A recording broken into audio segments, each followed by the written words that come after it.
problema yung sakyan nyo, tawag nyo lang kay Uragon Mechanic. Follower ni Kaluba-Luba. Yan guys, pinapasalinan natin ng kwan. Pasalinan na ng kwan. Steering fluid. So guys, check natin sa ilalim guys kung ano ba nangyari guys. Kung wala ng tagas, ginawa natin dito guys. Sige pre, kabig. Yan guys, wala na. Sa fittings lang pala duman guys. Yung fittings na yun. Ayan o. Wala na. Nasolve na. Ayan.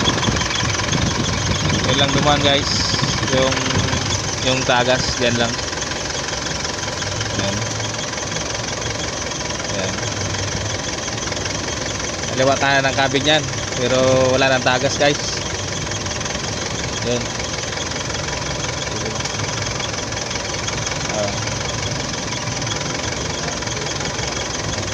Ayan guys, so wala na guys. Ayos na.